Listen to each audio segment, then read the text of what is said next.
Good morning. This is Akashvani and I'm Abhishek Mukhopadhyay with the World News.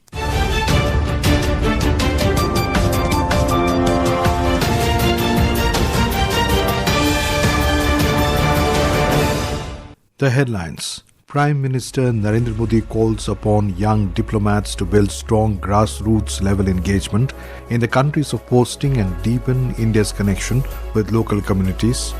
National Security Advisor Ajit Doval to hold special representative talks with Chinese Foreign Minister Wang Yi on India-China boundary issue in Beijing today. UPI completes 10 years of digital payments revolution, clocks nearly 13,000-fold rise in transaction volume. Union Finance Minister Nirmala Sitharaman to be on an official visit to Canada and United States beginning today. And in men's cricket, centuries by Dhruv Jurel and Devdutt Padikkal gave India command over Sri Lanka in the second and final test in Colombo.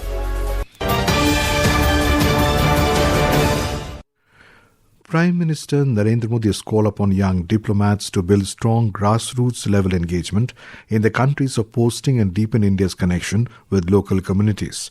Interacting with the officer trainees of the 2025 batch of Indian Foreign Service, IFS at Seva Tirth, Mr. Modi encouraged the officer trainees to expand their networks beyond traditional diplomatic circles and deepen engagement with the people. We have more from a correspondent.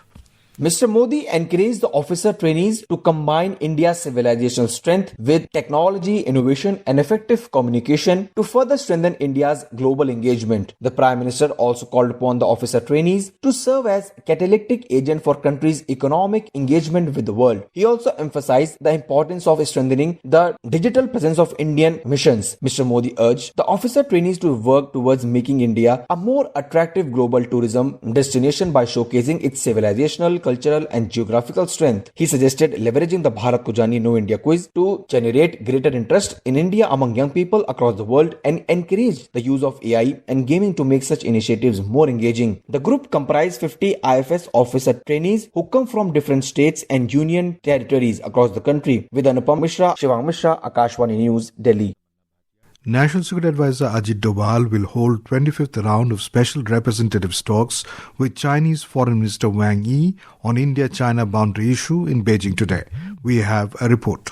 The two leaders will have an in-depth discussion on the boundary question as well as other bilateral, regional and international issues. Mr. Doval will also call on China's Vice President Han Zheng during the visit. The National Security Advisor arrived in Beijing yesterday on a two-day visit to China. Ahead of the Doval-Wang talks, External Affairs Minister Dr. S. Jaishankar reiterated that peace and tranquility along the border areas are a prerequisite for good relations with China. Both Mr. Doval and Mr. Wang are the designated representatives for the boundary talks mechanism, which was established in 2003 to comprehensively address the dispute of the India-China border. The China-India Special Representative talks are the main channel for negotiations between the two countries on the boundary issue. It is also an important platform for communication between the two sides on issues of mutual interest. In August last year, China and India successfully held the 24th round of talks, during which the two sides had candid and in-depth exchanges of views on the boundary question and reached a number of common understandings. Sanyukta Yadav for World News. Union Finance Minister Nirmala Sitharaman will undertake an official visit to Canada and the United States beginning today. The Finance Ministry said the focus of the visit will be on strengthening bilateral economic and financial partnerships, deepening investment linkages and advancing cooperation on shared global economic priorities. We have a report.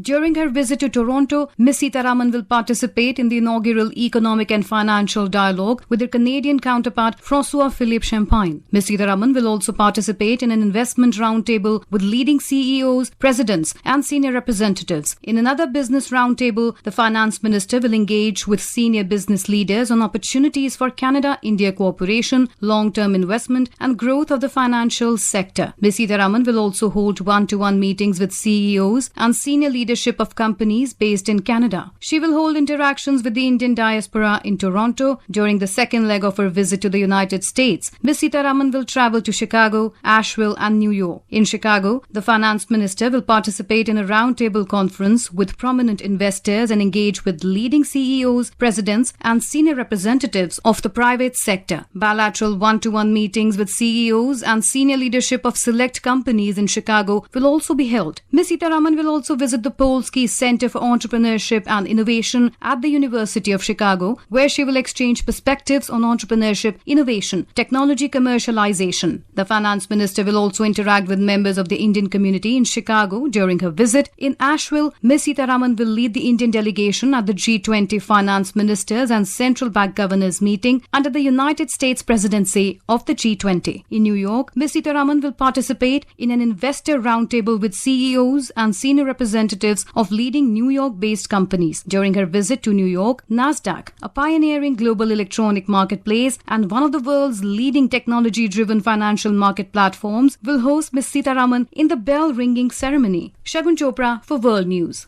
This is Akashvani and you are listening to the World News. We bring you the top international news and updates from around the globe. The Unified Payments Interface UPI has completed 10 years of transforming digital payments and has emerged as a backbone of India's digital payments ecosystem.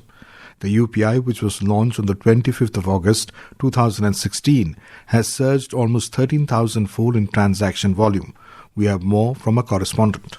The Finance Ministry said that the annual transaction volume expanded from just 1.78 crore transactions in 2016-17 to over 24,162 crore transactions in 2025-26. The transaction value also rose sharply from 7,000 crore to nearly 314 lakh crore during the same period. The ministry said that UPI has also emerged as a global platform for cross-border digital payments and is currently operational in 11 countries. These are United Arab Emirates, France, Bhutan, Sri Lanka, Nepal, Singapore, Mauritius, Qatar, Cambodia, Greece and Maldives. UPI has emerged as one of the most successful pillars of India's digital public infrastructure, providing an interoperable real-time payment platform. Vishal Kumar, Akashvani, New Delhi.